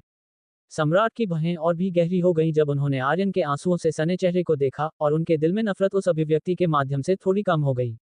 रक्षकों, इन दोनों को तुरंत गिरफ्तार करो। मैं उनसे धीरे धीरे पूछताछ करना चाहता हूँ। सम्राट के आदेश का पालन करते हुए बाहर के रक्षकों ने तुरंत महारानी और प्रधानमंत्री को गिरफ्तार कर लिया, लेकिन वे आर्यन को नहीं ले गए। ये स्पष्ट था कि उन्होंने महारानी की कहानी पर विश्वास कर लिया था। विहान ने ये सब देखा और आर्यन को गुप्त रूप से राहत की सांस लेते देखा, लेकिन अंदर ही अंदर वह मुस्कुरा रहा था। सम्राट वास्तव में आर्यन के चेहरे से अलग होने के लिए अनिच्छुक थे। ये संभावना थी कि आर्यन केवल उस चेहरे के कारण खतरे से बचने में सक्षम था। हालांकि अमोघा जैन की योजना केवल यहीं तक सीमित नहीं थी। असली खेल अभी बाकी था। वह इंतजार करेगा और देखेगा कि क्या आर्यन का चेहरा फट जाने पर भी वह आसानी से उठ पाएगा। सम्राट बिना एक शब्द कहे गुस्से में वहां से चले गए। उन्होंने बस आदेश दिया कि रोहन पर कड़ी नजर रखी जाए और रोहन और विहान को पूछताछ के लिए तुरंत मुख्य हॉल में तलब किया। रोहन का काफी खून बह चुका था और इस झटके ने उसे इतना तोड़ दिया था कि उसके पैर कांप रहे थे। वह शाही सेवकों के सहारे ही बमुश्किल खड़ा हो पा रहा था। यश ने महारानी के महल में जो कुछ भी हुआ, वह सब अपनी आंखों से देखा और तुरंत अमोघा के पास पहुंचा। अमोघा के सामने घुटने टेकते हुए यश ने कहा, सम्राट ने केवल महारानी और महामंत्री को गिरफ्तार करने का आदेश दिया है, लेकिन उन्होंने रोहन को हाथ भी नहीं लगाया। अमोघा को इसमें कोई आश्चर्य नहीं हुआ। वह काली बिल्ली को गोद में लिए इत्मीनान से कुर्सी पर बैठी रही। उसने शांत भाव से कहा, बिल्कुल वैसा ही जैसा मैंने सोचा था। यश थोड़ा हैरान हुआ, क्या आपको पहले से पता था कि ऐसा ही होगा? अमोघा ने कहा, इसमें न समझने वाली कौन सी बात है। रोहन आखिर सम्राट का बेटा है, जिसे उन्होंने इतने सालों तक लाड़ प्यार दिया है। जब तक जरा सी भी गुंजाइश है, सम्राट यह मानना ही नहीं चाहेंगे कि वह वास्तव में महारानी और महामंत्री की नाजायज औलाद है। महारानी भी चतुर हैं। वह जानती हैं कि वह ये बाजी हार चुकी हैं और खुद को नहीं बचा पाएंगी। इसलिए उन्होंने अपनी सारी उम्मीदें रोहन पर लगा दी हैं, इस आस में कि शायद रोहन का चेहरा देखकर सम्राट का दिल पसीज जाए। यश ने पूछा, तो क्या मुझे किसी को भेजकर रोहन की असलियत उजागर करनी चाहिए? अमोघा ने सिर हिलाया। उसने अपनी नजरें उठाईं और खिड़की के बाहर के दृश्य को देखते हुए धीमे स्वर में पूछा, क्या तुम वीरनारायण राज्य के तीसरे राजकुमार के बारे में जानते हो? यश थोड़ा ठिठका। वीरनारायण राज्य का तीसरा राजकुमार बचपन में बेहद कुशाग्र बुद्धि का था, लेकिन महल में उसकी मां की स्थिति मजबूत न होने के कारण उसे कभी वो मान सम्मान नहीं मिला। फिर भी अपनी बुद्धिमानी के कारण वह सम्राट का चहेता बन गया था। दुर्भाग्य से जब वह 7 साल का था, उसकी मां की अचानक मृत्यु हो गई। मां का साया उठते ही वह महल की राजनीति में अकेला पड़ गया। धीरे धीरे उसने अपनी समझ खो दी और सबसे डरपोक और कायर राजकुमार बन गया, जो कभी अपने महल से बाहर नहीं निकलता था। यश ने कहा, मैं समझ गया। अमोघा धीरे धीरे काली बिल्ली के मुलायम फर को सहला रही थी। उसने कहा, जिस साल तीसरे राजकुमार की मां की मृत्यु हुई, उसी साल रोहन का जन्म हुआ था। जब उनकी मृत्यु हुई, तब असली रोहन को अभी अभी महारानी के महल में लाया गया था और उसके तुरंत बाद उसकी भी मृत्यु हो गई। असली रोहन को उसी वक्त महारानी और महामंत्री के बेटे से बदल दिया गया था। क्या तुम्हें कड़ियां जुड़ती हुई नहीं दिख रही? यश तुरंत अमोघा का इशारा समझ गया। इसका मतलब तीसरे राजकुमार की मां को महारानी ने इसलिए मरवा दिया क्योंकि उन्हें महारानी के इस कारनामे की भनक लग गई थी। अमोघा ने हल्की सहमति में सिर हिलाया। उसने कहा, फैयान ने तीसरे राजकुमार के बारे में छानबीन की है। भले ही वह दुनिया के सामने डरपोक होने का नाटक करता है, लेकिन वह वास्तव में एक बेहद समझदार व्यक्ति है। मुझे लगता है कि अगर उसने अपनी आंखों से कुछ नहीं देखा होता, तो भी उसे कुछ न कुछ पता जरूर चल गया होता। पहले वह कुछ नहीं कर पाया क्योंकि महारानी की ताकत ज्यादा थी। अब जब महारानी गिर चुकी हैं, तो वह अपनी मां का बदला लेने का ऐसा मौका कैसे छोड़ सकता है? इतना कहकर अमोघा ने काली बिल्ली को मेज पर रखा, अपनी चाय की प्याली उठाए और एक छोटी चुस्की ली।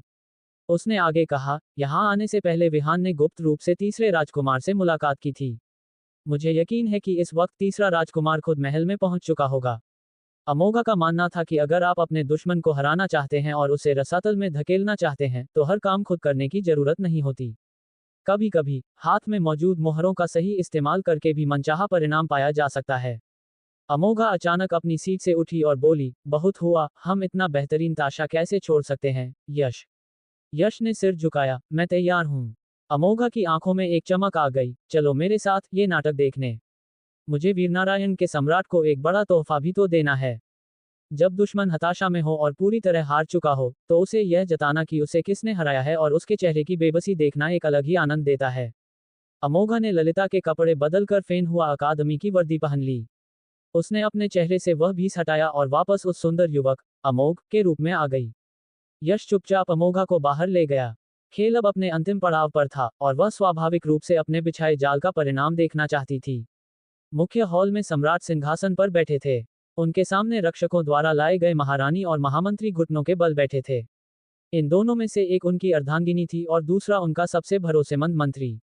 फिर भी उन्होंने सालों तक सम्राट की पीठ पीछे उन्हें धोखा दिया था। उनके हाव भाव देखकर लग रहा था कि यह कोई पहली बार नहीं था। ये सोचकर ही सम्राट को घिन आ रही थी कि उनकी सौम्य और आज्ञाकारी दिखने वाली पत्नी गैर मर्दों के साथ ऐसे अवैध संबंधों में लिप्त थी। तभी यशवंत ने हॉल में प्रवेश किया, घुटने टेके और सूचना दी, महाराज, मुझे महारानी के महल की तलाशी लेने का आदेश मिला था। मुझे वहां पिछवाड़े में रस्सियों से बंधे हुए बेहोश सेवक और दासियां मिली हैं। यशवंत अमोघा की तलाश में था, लेकिन सम्राट के बुलावे पर उसे वापस लौटना पड़ा और महल में हुए इस कांड का पता चला। ये सुनते ही महारानी का दिल बैठ गया। ये साफ था कि किसी ने जानबूझकर यह साजिश रची थी। कोई उनके और महामंत्री के संबंधों के बारे में जानता था और उसे ये भी पता था कि सम्राट वहां आने वाले हैं। इसीलिए सब कुछ इतनी सफाई से किया गया था। आखिर वह कौन था जो ये राज जानता था? महारानी को अचानक रोहन की वह बात याद आई कि वह काले कपड़ों वाला आदमी शायद उसकी असलियत जानता है। तब महारानी ने सोचा था कि रोहन वहम कर रहा है, लेकिन अब लग रहा था कि यह सब उसी आदमी की योजना थी, जिसने कदम दर कदम उन्हें इस अंतहीन खाई में धकेल दिया। सम्राट ने कड़े स्वर में कहा, इन सबको कैद करो और पूछताछ करो। यशवंत ने सिर झुकाया, जी महाराज। इसी समय शाही सेवकों के सहारे रोहन धीरे धीरे मुख्य हॉल में दाखिल हुआ। विहान उसके साथ चल रहा था। रोहन अभी पूरी तरह ठीक नहीं हुआ था, उसका चेहरा पीला था। जमीन पर घुटनों के बल बैठे महारानी और महामंत्री को देखकर उसकी आंखों में हल्का कंपन हुआ, लेकिन उसने इसे जाहिर नहीं होने दिया। रोहन को लड़खड़ाता देख विहान ने आगे बढ़कर उसे सहारा दिया, छोटे भाई संभल कर।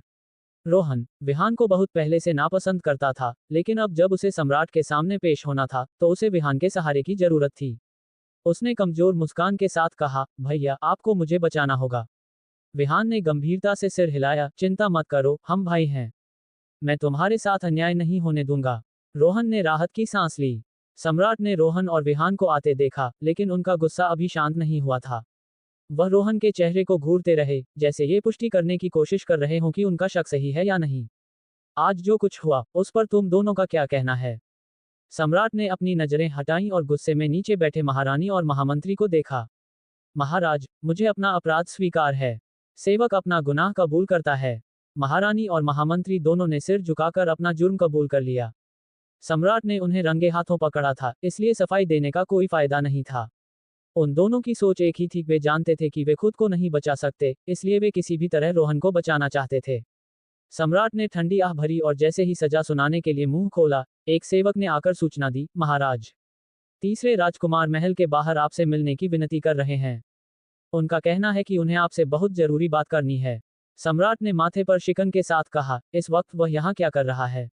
उसे अंदर आने दो। जल्द ही तीसरा राजकुमार ऋषि हड़बड़ाया हुआ मुख्य हॉल में दाखिल हुआ। ऋषि रोहन से 7 साल बड़ा था, लेकिन हमेशा महल के अंदर बंद रहने के कारण उसकी कदकाठी रोहन से ज्यादा बड़ी नहीं लगती थी। उसका रंग गोरा था, लेकिन उसमें एक तरह का पीलापन था। ऋषि दिखने में बुरा नहीं था, लेकिन रोहन और विहान की तुलना में वह बहुत साधारण लगता था। ऊपर से उसका डरपोक स्वभाव, जिसके कारण चारों राजकुमारों में उस पर सबसे कम ध्यान दिया जाता था। यहाँ तक कि सम्राट भी अपने इस बेटे से ज्यादा परिचित नहीं थे। लेकिन आज ऋषि हमेशा जैसा नहीं लग रहा था। उसकी आंखों में डर और संकोच की जगह एक दृढ़ता और तीखापन था। मुख्य हॉल में आते ही उसने सम्राट के सामने घुटने टेक दिए। आपका पुत्र महाराज को प्रणाम करता है। महाराज की जय हो। सम्राट ने अपनी कनपटी दबाते हुए कहा, उठो। आज यहाँ आने का क्या कारण है? ऋषि खड़ा हुआ और उसने पास ही घुटनों के बल बैठी महारानी को देखा। उसकी आंखों में नफरत की एक चिंगारी कौंध गई। उसने कहा, महाराज, मैं आज न्याय मांगने आया हूँ।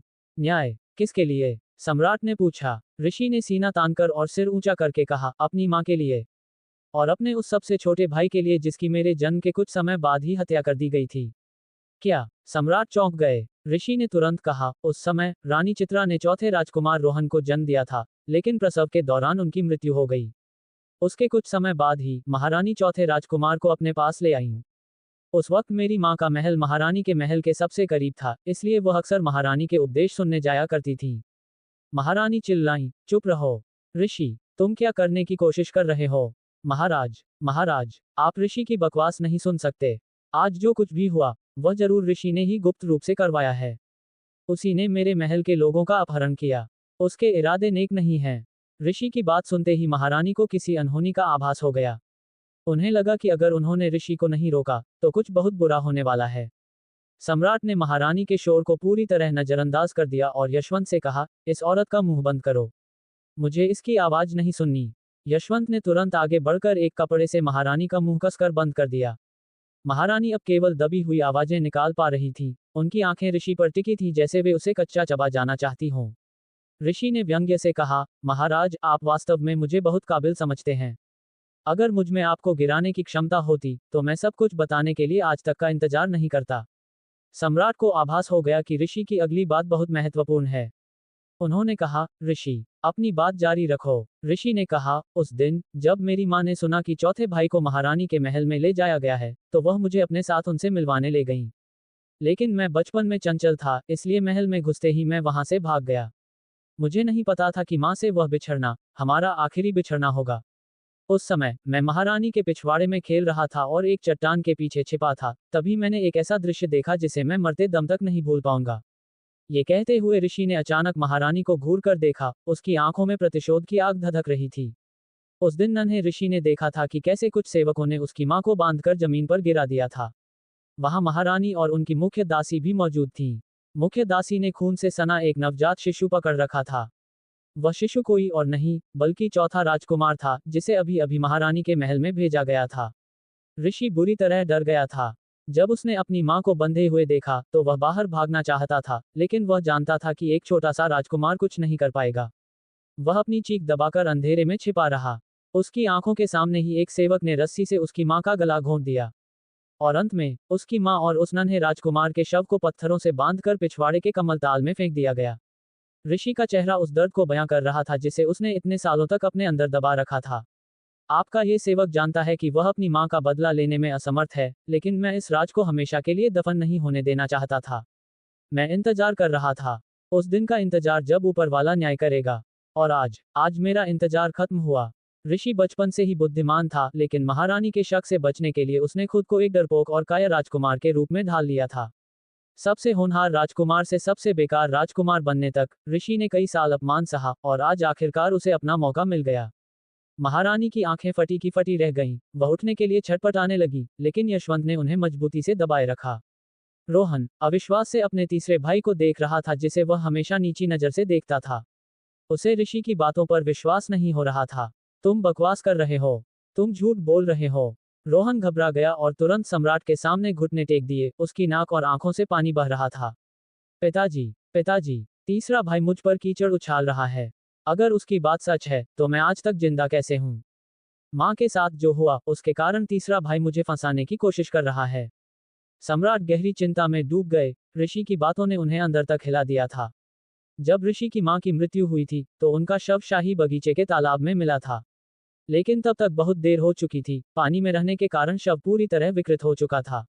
उसकी पहचान केवल उसके कपड़ों से हुई थी। ऋषि ने रोते गिड़गिड़ाते रोहन को ठंडी मुस्कान के साथ देखा। तुम दोगले इंसान, क्या तुम अभी भी पिताजी को बरगलाना चाहते हो? रोहन चिल्लाया, तुम साफ साफ झूठ बोल रहे हो। ऋषि अचानक खड़ा हुआ और सम्राट से बोला, पिताजी, मैं आपकी दुविधा समझता हूँ, लेकिन मेरे पास ये साबित करने का एक तरीका है कि मेरी बातें सच हैं। ये कहकर ऋषि ने अपनी आस्तीन में छिपी एक चीनी मिट्टी की बोतल को मुट्ठी में भींच लिया और कनखियों से विहान की ओर देखा। ये बोतल विहान ने उसे दी थी। ऋषि को नहीं पता था कि इसमें क्या है, लेकिन विहान ने उसे बताया था कि जब तक यह उसके पास है, रोहन कभी बच नहीं पाएगा। अपनी सगी मां की हत्या का बोझ सालों तक सहने के बाद ऋषि बदला लेने का यह आखिरी मौका कैसे छोड़ सकता था? भले ही उसे न पता हो कि यह चीज कहां से आई है, वह जोखिम उठाने को तैयार था। ऋषि अचानक जमीन पर बैठे रोहन की ओर लपका। रोहन घबराहट में चिल्लाया और उसने ऋषि को धक्का देने की कोशिश की, लेकिन ऋषि ने उसके हाथ झटक दिए और बोतल का ढक्कन खोल दिया। वह पूरी ताकत से रोहन पर झपटा और बोतल के अंदर का द्रव रोहन के चेहरे पर दे मारा। मैं तुम जैसे दोगले को इस महल को बर्बाद नहीं करने दूंगा, ऋषि ने रोहन को घूरते हुए कहा। जैसे ही वह ठंडा तरल पदार्थ रोहन के चेहरे पर पड़ा, उसके चेहरे की हड्डियां और मांस हिंसक रूप से कांपने लगे। हैरान होकर सम्राट अपने सिंहासन से खड़े हो गए। वह दर्द से कराहते हुए जमीन पर लेटे रोहन को अविश्वास से देखने लगे। रोहन का सुंदर चेहरा भयानक गति से बदल रहा था। उसका असली चेहरा धीरे धीरे एक ऐसे चेहरे में बदल गया जो सम्राट के लिए अनजाना भी था और जाना पहचाना भी। वह चेहरा महल के हॉल में घुटनों पर बैठी महारानी से मिलता जुलता था और उसकी भौहों के बीच महामंत्री की झलक भी साफ दिखाई दे रही थी। सम्राट धम्मस से अपने सिंहासन पर गिर पड़े। उनकी आंखों के सामने रोहन का चेहरा पूरी तरह बदल चुका था, उनका दिमाग सुन्न हो गया। चेहरे पर हो रहे असहनीय दर्द के कारण रोहन जमीन पर पड़ा तड़प रहा था, जबकि ऋषि उसके पास एक ठंडी मुस्कान के साथ खड़ा इस दृश्य का आनंद ले रहा था। उसे आज परम शांति मिल रही थी। पिताजी, इस पापी ने एक विशेष भेष बदलने वाली तकनीक का इस्तेमाल किया था। बस यह औषधि चेहरे पर पड़ते ही असली चेहरा सामने आ जाता है। आपके बेटे ने आज गुस्ताखी की है, कृपया मुझे क्षमा करें। लेकिन कृपया इस चेहरे को ध्यान से देखें। यह मेरा चौथा भाई नहीं हो सकता और न ही आपका बेटा। ये साफ तौर पर महारानी और महामंत्री के अवैध संबंधों से पैदा हुआ नाजायज बेटा है। ऋषि ने अचानक जमीन पर घुटने टेक कर सम्राट से कहा। सम्राट गुस्से से कांपने लगे, उनके दिल में बची आखिरी उम्मीद भी पल भर में खत्म हो गई। रोहन का चेहरा अब सबसे बड़ा और अकाट्य सबूत बन चुका था। उसकी पहचान तय करने के लिए अब किसी और स्पष्टीकरण या गवाह की जरूरत नहीं थी। बहुत खूब, महारानी, मैंने तुम्हें कितना सम्मान दिया, और फिर भी तुम मुझसे झूठ बोलती रहीं। क्या तुम सच में मुझे मूर्ख समझती हो? सम्राट की उम्मीदें कभी बहुत मजबूत थीं, लेकिन अब उनकी नफरत 10 गुना ज्यादा उफन रही थी। उनका सबसे लाडला बेटा उनका अपना खून नहीं था, और न ही वह उनकी प्रेमिका से पैदा हुआ था। उन्होंने रोहन को इतने सालों तक सिर आंखों पर बिठाया, यहाँ तक कि उसे युवराज बनाकर वीरनारायण राज्य का वारिस बनाने का भी सोचा था। लेकिन बदले में उसने क्या किया? उसने लगभग अपना पूरा साम्राज्य एक नाजायज औलाद के हाथों में सौंप दिया था। सैनिकों, इस दुष्ट औरत और इस नाजायज औलाद को इस गद्दार मंत्री के साथ काल कोठरी में डाल दो। मैं नहीं चाहता कि इन्हें आसानी से मौत मिले। मैं चाहता हूं कि इन्हें तड़पा तड़पा कर मृत्युदंड दिया जाए। सम्राट ने दांत पीसते हुए कहा, उनका चेहरा गुस्से से पीला पड़ गया था। रोहन केवल जमीन पर पड़ा दर्द से ऐंठ रहा था। वह सम्राट से अपनी जान की भीख मांगना चाहता था, लेकिन उसमें बोलने की भी ताकत नहीं बची थी। यशवंत ने तुरंत शाही रक्षकों को बुलाया और महारानी व अन्य को घसीटते हुए ले जाने लगा। लेकिन तभी महारानी अचानक यशवंत की पकड़ से ऐसे छूट गई जैसे वह पागल हो गई हो। उन्होंने अपने मुंह से कपड़ा नोच कर फेंका और एक तीखी हंसी हंसी, हा हा हा, हा हा हा। महाराज, आप मुझे दुष्ट कैसे कह सकते हैं? मेरी ये दुष्टता, क्या ये सब आपकी वजह से नहीं है? मैं महारानी हूँ, लेकिन आपने मुझे कभी महारानी होने का सम्मान दिया। आप रानी चित्रा पर जान छिड़कते थे, उसे सिर पर बिठा रखा था। यहाँ तक कि जब मेरा और चित्रा का कोई विवाद होता, तो आप बिना कुछ पूछे सबके सामने मुझे ही डांटते थे। तुम उस नीच स्त्री को बचाने के लिए इतने समर्पित हो, मैं उसे अपनी मनमानी कैसे करने दे सकती हूँ? महाराज, रानी चेतना की मृत्यु और चौथे राजकुमार की हत्या, ये सब आपकी वजह से हुआ। अगर आपने चेतना पर इतना प्यार न लुटाया होता और महारानी के रूप में मेरे सम्मान को पैरों तले न रौंदा होता, तो मेरी यह हालत कभी न होती। नीच औरत, तुम्हारी इतनी हिम्मत कि तुम ऐसी बकवास करो। सम्राट ने गुस्से में महारानी की ओर उंगली उठाकर उन्हें कोसा। महारानी तो जैसे पागल हो गई थी और अचानक जोर जोर से हंसने लगी। बकवास, महाराज, अब जब बात यहाँ तक आ ही गई है, तो मुझे आपको बताने में कोई डर नहीं है। क्या आप जानते हैं कि पिछले 10 वर्षों में अंतःपुर की किसी भी दासी या रानी ने संतान को जन्म क्यों नहीं दिया? युवराज विहान की शादी को इतना समय हो गया, फिर भी अब तक किसी बच्चे की खबर क्यों नहीं आई? मैं आपको बताती हूँ, न तो आप में और न ही आपके बेटों में अब संतान पैदा करने की क्षमता बची है। वह मैं ही थी जिसने उन्हें धीमा जहर दिया था। मेरे बेटों के अलावा वीरनारायण राज्य के सिंहासन पर कोई और नहीं बैठेगा। महारानी जोर से हंसी, उनके दिल में दबी सारी कड़वाहट बाहर आ गई। सम्राट फटी आंखों से अविश्वास के साथ महारानी को देखते रहे। तुम दुष्ट स्त्री, अब भी तुम केवल अपने बेटे को बचाने की सोच रही हो। लेकिन क्या हुआ अगर विहान तुम्हारा बेटा है? उसके शरीर में अभी भी मेरा ही रक्त दौड़ रहा है। मुझे विश्वास है कि विहान आज तुम्हारा ये भयानक चेहरा देखेगा और उसे तुम्हारी जैसी मां होने पर शर्म आएगी। घबराहट में सम्राट ने विहान की ओर देखा। महारानी की बातों ने उन्हें डर से भर दिया था। अगर उनके मन में इतनी दुष्टता थी, तो उन्होंने सच में ये सब किया होगा। वरना पिछले कई सालों से उनके यहाँ कोई संतान क्यों नहीं हुई? अगर महारानी ने ये सब किया है, तो शायद उन्होंने केवल अपने बेटे विहान को बख्शा होगा। विहान ने अपना सिर थोड़ा झुका लिया और कुछ नहीं बोला। लेकिन महारानी हंसती रही। विहान, हा हा हा, महाराज, मेरा बड़ा बेटा तो बहुत पहले ही मर चुका था।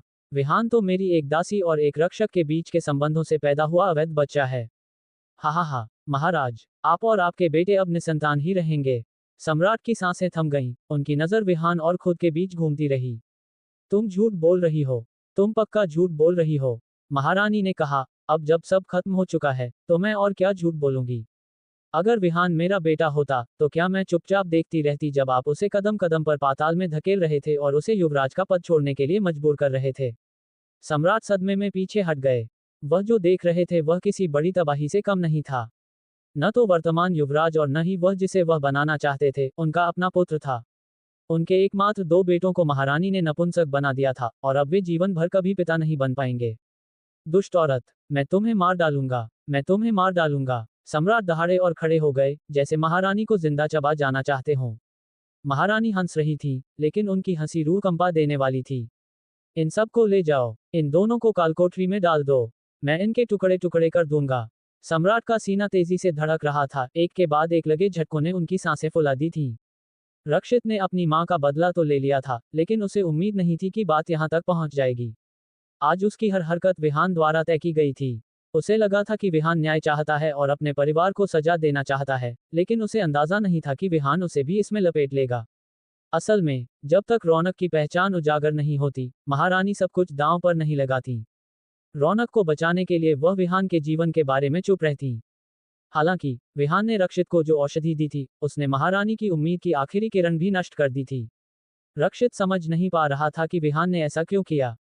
विहान ने धीरे से अपना सिर उठाया और देखा कि राजसी रक्षक हॉल में घुस आए हैं और उसे और रौनक को घेर लिया है। लेकिन उसके दिल में एक व्यंग्य था।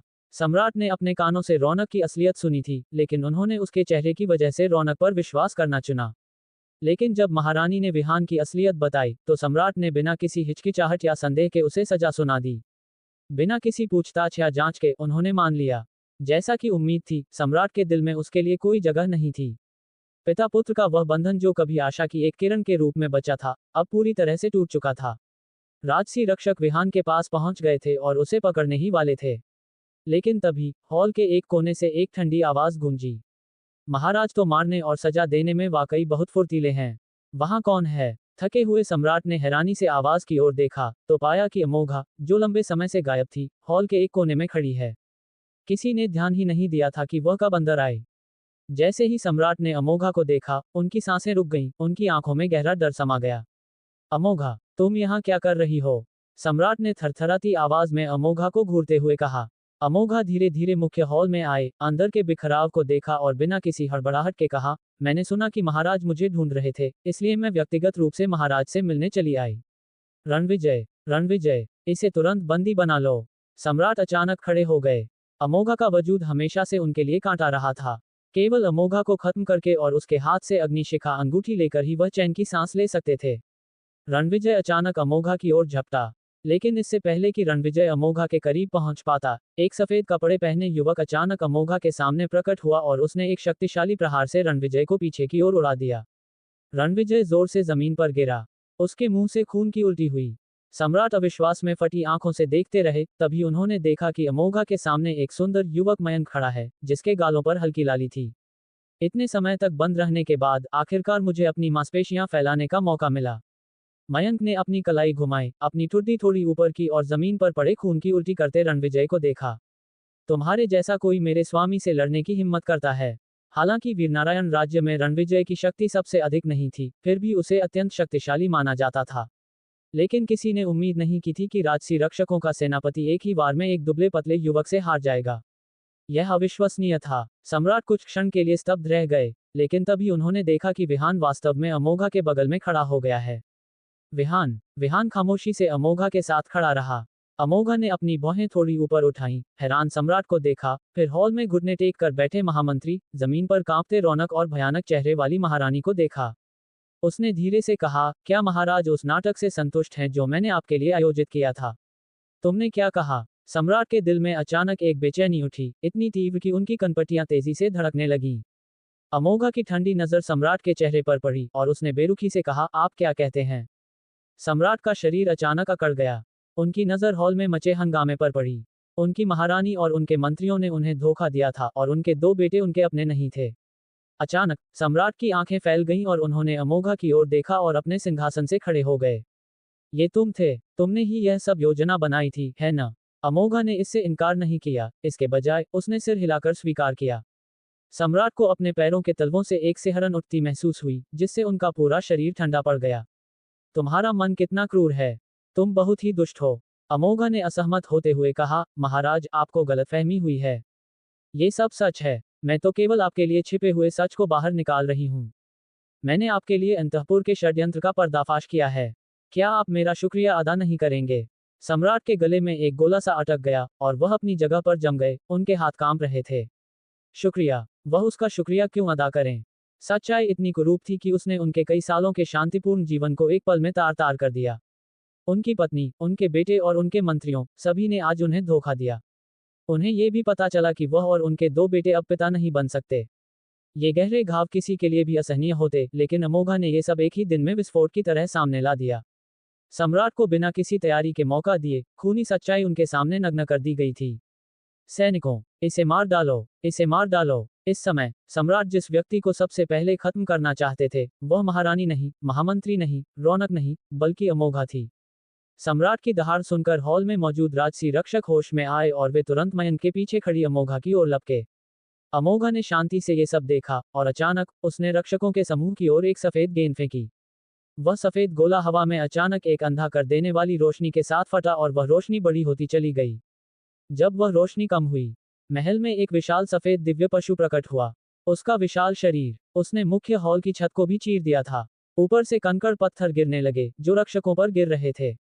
उस विशाल पशु के शरीर ने अमोघा और रक्षकों के बीच एक ऐसी दीवार खड़ी कर दी थी जिसे पार करना नामुमकिन था। राजसी रक्षक सामने मौजूद विशाल पशु को देखकर इतने सदमे में थे कि उनके हाथों में पकड़े हथियार कांपने लगे। उन्होंने पहले कभी इतना बड़ा दिव्य पशु नहीं देखा था। महाबली अपने असली रूप में प्रकट हो चुका था। उसका विशाल शरीर थोड़ा हिला और पलक झपकते ही उसकी फुर्तीली पूंछों ने सभी रक्षकों को हॉल से बाहर फेंक दिया। दर्द भरी चीखों के बीच महाबली अचानक मुख्य हॉल से बाहर निकला और दरवाजे पर पहरा देने लगा ताकि कोई अंदर न आ सके। सम्राट अविश्वास में उस विशाल पशु को देखते रहे। पलक झपकते ही सैकड़ों रक्षकों को बाहर निकाल दिया गया था। अब मयंक द्वारा घायल रणविजय के अलावा हॉल में एक भी रक्षक नहीं बचा था। अमोघा, तुम आखिर क्या करना चाहती हो? क्या तुम मेरी हत्या करना चाहती हो? ये देखकर कि उनकी सारी सहायता गायब हो चुकी है, सम्राट का चेहरा पीला पड़ गया। अमोघा ने कहा, महाराज अब क्यों डर रहे हैं? अगर मुझे सही याद है तो ऐसा लगता है कि महाराज ही हमेशा मेरा विरोध कर रहे थे। अमोघा धीरे धीरे हॉल के बीच में आए और पस्त पड़ी महारानी और महामंत्री की ओर देखा। महामंत्री ने घबराकर अपना सिर उठाया और सामने खड़े युवक को देखा। उन्होंने अमोघा का चेहरा केवल चित्रों में देखा था, लेकिन आज जब उन्होंने अमोघा की ठंडी आंखों का सामना किया तो वह आखिरकार समझ गए कि उन्होंने अमोघा को मारने के लिए जो लोग भेजे थे वे बिना किसी निशान के क्यों गायब हो गए। एक युवक जो वीरनारायण राज्य के सम्राट और महारानी को इतनी आसानी से कठपुतली बना सकता था, उसे मिटाना इतना आसान कैसे हो सकता था? महारानी अमोघा को घूरती रही, ये तुम थे। ये सब तुम्हारी गलती है। तुमने ऐसा क्यों किया? तुमने ऐसा क्यों किया? अमोघा और सम्राट की बातचीत ने महारानी को यह एहसास दिला दिया कि आज जो कुछ भी हुआ वह अमोघा द्वारा ही रचा गया था। उन्हें तो ये भी शक हुआ कि जो महल के नौकर पकड़े गए थे वे भी अमोघा ने ही भेजे थे। महारानी ने कभी सपने में भी नहीं सोचा था कि वह, जिसने इतने सालों तक अंतःपुर पर राज किया, उसे एक मामूली युवक हरा देगा। वास्तव में अगर अमोघा ने सब कुछ उजागर नहीं किया होता तो वह हमेशा अंधेरे में रहती और शायद मरने के पल तक उन्हें पता नहीं चलता कि किसने उन्हें नुकसान पहुंचाया।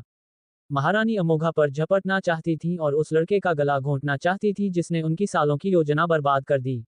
लेकिन इससे पहले कि महारानी अमोघा के कपड़ों को छू भी पाती, मयंक ने फुर्ती से उनके पेट पर लात मार दी जिससे वह उड़ती हुई पीछे गिरी। वह जमीन पर गिरकर खून थूकने लगी। उनका हाल भी रणविजय जैसा ही हुआ।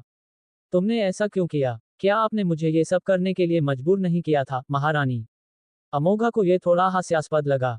उसे समझ नहीं आ रहा था कि महारानी में अब भी उससे ऐसा सवाल पूछने की हिम्मत कैसे है। महारानी को अपने पूरे शरीर में तेज दर्द महसूस हुआ, जैसे उनका शरीर टूट गया हो। वह जमीन पर ढेर हो गईं। अमोघा के शब्दों ने उनके मन पर बिजली की तरह प्रहार किया। पहले, क्योंकि अमोघा ने गलती से रौनक का असली चेहरा देख लिया था, महारानी ने महामंत्री को संदेश भेजा था कि अमोघा का मुंह हमेशा के लिए बंद कर दिया जाए।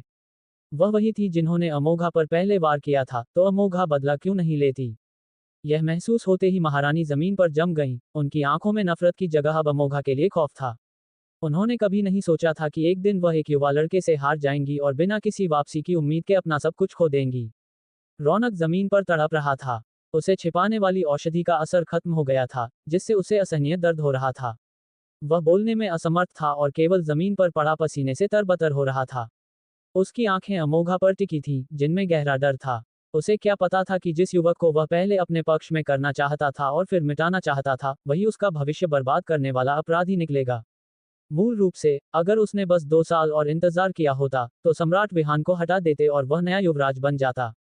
हालांकि, अमोघा के आने ने सब कुछ तहस नहस कर दिया और उसे बादलों से सीधे पाताल की गहराई में फेंक दिया। अगर वह कर पाता, तो रौनक सच में चाहता कि अमोघा का कभी अस्तित्व ही न होता। दुर्भाग्य से, ये सब केवल एक कोरी कल्पना थी। अमोघा ने महारानी और अन्य लोगों को नजरअंदाज किया और सम्राट की ओर मुड़ी, जिनका चेहरा सफेद पड़ चुका था। सम्राट इतने डरे हुए थे कि वह लड़खड़ाए और गिरते गिरते बचे। हॉल के दृश्य को देखते हुए उनकी नजर रक्षित पर पड़ी और उनकी आंखों में आशा की एक किरण जगी। रक्षित, मेरे अच्छे बेटे, अमोघा मुझे मारना चाहती है। मुझे बचाओ, मुझे बचाओ। सम्राट अचानक मदद के लिए रक्षित को पुकारने लगे, जो वहां स्तब्ध खड़ा था। रक्षित जो कुछ हुआ था उससे पहले ही सुनना था। उसने बाहर का रास्ता रोकने वाले विशाल पशु को देखा और फिर डर में अपनी गरिमा खो चुके सम्राट को देखा। वह थोड़ा चौंक गया और अवचेतन रूप से अपने कदम सम्राट की ओर बढ़ाने लगा। लेकिन जैसे ही उसने आधा कदम उठाया, विहान ने उसके कंधे पर हाथ रखकर उसे रोक दिया। भैया, रक्षित ने विहान की ओर देखा, उसकी आंखों में कशमकश थी। आज, बड़ा बदला पूरा हो गया था और यह सब विहान की मदद से संभव हुआ था। और अमोघा की बातों से उसे समझ आ गया था कि असल में इस सब के पीछे अमोघा ही थी जिसने महारानी को गिराया था। अपनी मां के प्रतिशोध के नजरिए से रक्षित को अमोघा के प्रति कोई नफरत नहीं थी, बल्कि वह उसका आभारी था। इतने सालों तक मूर्ख होने का नाटक करने के बाद, क्या तुम सच में मूर्ख बन गए हो? विहान ने शांत नजर से रक्षित की ओर देखा। रक्षित थोड़ा ठिठक गया। तुम्हारी मां की मृत्यु संदिग्ध थी। क्या सम्राट ने कभी सच्चाई की गहराई से जांच कराई? तुम्हारी मां की मृत्यु के बाद तुम्हें हर जगह अपमानित किया गया। क्या उन्होंने कभी सोचा कि तुम उनके बेटे हो? क्या उन्होंने कभी तुम्हारी जरा सी भी रक्षा की? जब तुम महल से बाहर गए, तो क्या उन्होंने कभी तुम्हारी चिंता की? विहान के एक एक शब्द रक्षित के दिल पर हथौड़े की तरह लगे। हर शब्द रक्षित को बिजली के झटके की तरह लगा। जब उसकी मां मरी, तब सम्राट अपनी किसी और प्रियतमा के शोक में डूबे थे। उन्होंने एक रानी की मृत्यु को आनन फानन में निपटा दिया और सच जानने की कोशिश तक नहीं की। उसके बाद सम्राट रक्षित के अस्तित्व को जैसे भूल ही गए। अगर रक्षित का उपनाम ले न होता, तो उसे कभी कभी लगता कि वह इस महल का हिस्सा ही नहीं है। विहान की बातों ने रक्षित को जगा दिया और वह अचानक रुक गया और पीछे हट गया। ये सम्राट के वर्षों की निष्क्रियता और महारानी व रौनक के प्रति उनके पक्षपात का ही नतीजा था कि उसे अपनी मां का बदला लेने के लिए इतने सालों तक घुट घुट कर जीना पड़ा। अगर सम्राट ने तब थोड़ी भी मेहनत की होती, तो यह मामला बहुत पहले ही सुलझ गया होता। सम्राट की आशा की किरण विहान ने बुझा दी। वह बेबसी से देखते रहे जब रक्षित विहान के पीछे छिप गया और सिर झुका लिया। अचानक सम्राट दहाड़े, तुम दुष्ट लोग! तुम्हारी हिम्मत कैसे हुई मेरे साथ ऐसा करने की? मैं वीरनारायण राज्य का सम्राट हूँ। अगर तुमने मुझे मारा, तो तुम में से कोई भी इस महल से जिंदा बाहर नहीं जाएगा। सम्राट आतंकित थे। अपने चरम डर में, उनके पास अपनी हिम्मत बढ़ाने के लिए इन खोखले शब्दों के अलावा कुछ नहीं बचा था। लेकिन अमोघा ने धीरे से अपना सिर हिलाया और घबराए हुए सम्राट को देखा। महाराज, शायद ये भूल गए हैं कि आप मुझे क्यों मारना चाहते हैं। सम्राट चौंक गए, लेकिन तभी उन्होंने देखा कि अमोघा ने धीरे से अपना दायां हाथ उठाया और उसकी उंगली में चमकती अग्निशिखा अंगूठी उनकी नजरों के सामने थी। धन्यवाद दोस्तों। अगर कहानी अच्छी लगी हो तो लाइक करें और नई कहानियों के लिए VS नॉवल वर्ल्ड को सब्सक्राइब ज़रूर करें। मिलते हैं अगली कहानी में।